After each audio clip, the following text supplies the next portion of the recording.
Welcome to This Explainer. Today, we're taking a structured and completely impartial dive into one of the most absolutely fascinating intersections of modern infrastructure and, well, modern mythology. We are talking about the Denver International Airport. You know, on the surface, it's just a bustling, massive transit hub.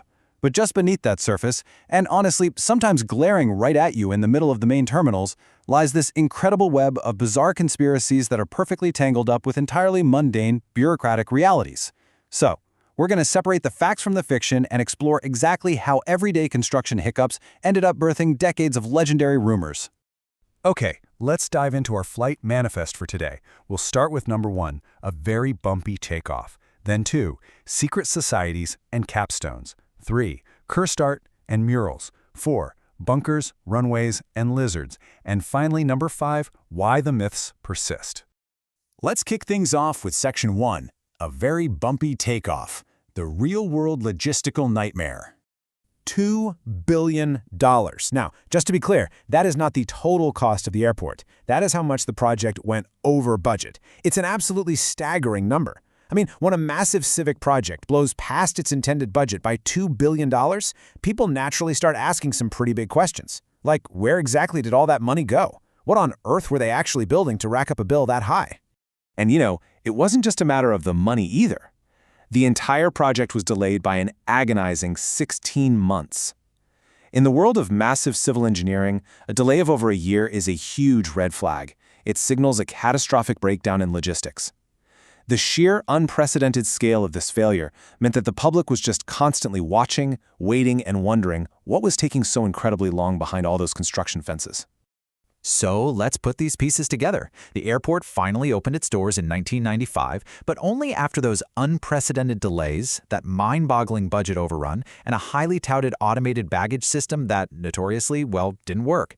These massive, undeniable bureaucratic failures essentially created the perfect, fertile groundwork for a conspiracy. Think about it. When authorities can't even seem to get a suitcase from point A to point B on time or on budget, it creates a massive vacuum of trust. And as we're going to see, that vacuum was very quickly filled by some wildly imaginative theories about what the builders were actually doing with all that time and money.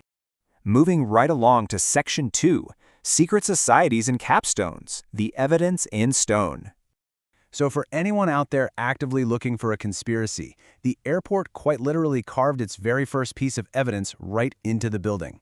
Over at the south entrance, there sits a dedication capstone dated March 19, 1994. And right there, clearly etched into the stone, is the square and compasses symbol, which is the internationally recognized emblem of the Freemasons. For conspiracy theorists, this right here is the smoking gun. It neutrally, undeniably exists in the real world, and it immediately sparked rumors that the entire airport is actually a secret sanctuary or maybe a headquarters for an elite group like the Illuminati or the Freemasons, designed to survive some impending apocalypse. But it actually gets even more interesting when you read the text on that stone. It credits a group called the New World Airport Commission. Now, if you go looking for this commission in official government records, you won't find it. It officially doesn't exist. So the myth suggests that this is just a blatant, arrogant front for the New World Order orchestrating a global takeover. The reality, though, it's beautifully mundane. Airport officials maintain that this was simply a temporary committee formed strictly to organize the opening festivities. And that super ominous New World name? It was reportedly just inspired by the composer Antonin Dvorak's famous New World Symphony. All right, this brings us to section 3. Cursed art and murals, apocalyptic visions. Greeting travelers as they drive up to the airport is a massive sculpture, affectionately, or maybe fearfully, nicknamed Blucifer. We are talking about a 32-foot-tall, 9,000-pound bright blue Mustang. It is a striking, intensely aggressive piece of art, and it's made even more intimidating by the fact that it features glowing neon red eyes. It's literally impossible to ignore, and honestly, its sheer scale alone is enough to unnerve any weary traveler. But those imposing aesthetics are really only half the story. The sculpture is widely rumored to be genuinely cursed. Why? Well, because of a very real, incredibly tragic micro-narrative. During its construction, a heavy section of the piece actually fell on its creator, the artist Luis Jimenez. It severed an artery and tragically killed him. Because of this fatal incident, combined with those glowing red eyes, theorists tend to view this artwork not as a fun, welcoming mascot, but as a literal, cursed representation of one of the four horsemen of the apocalypse, just standing guard over the transit hub. And that incredibly intense vibe brings us to our next flashpoint inside the terminal itself, the massive murals painted by artist Leo Tanguma. Now, typically, public airport art features, local landscapes or friendly historical scenes. Tanguma's work, however, features some deeply unsettling and jarring imagery. We are talking about literal depictions of soldiers, people in gas masks, and widespread human suffering. It is a really heavy, dramatic choice for a place where people are just trying to grab a coffee and catch a connecting flight. Because of this intense imagery, a stark contrast emerged. The persistent theory out there is that these murals are essentially a hidden-in-plain-sight blueprint for a planned global catastrophe or even a mass extinction event. Critics argue the airport is signaling its true nature as a bunker for the elite. The artist's actual stated intent, however, is a journey from darkness into light.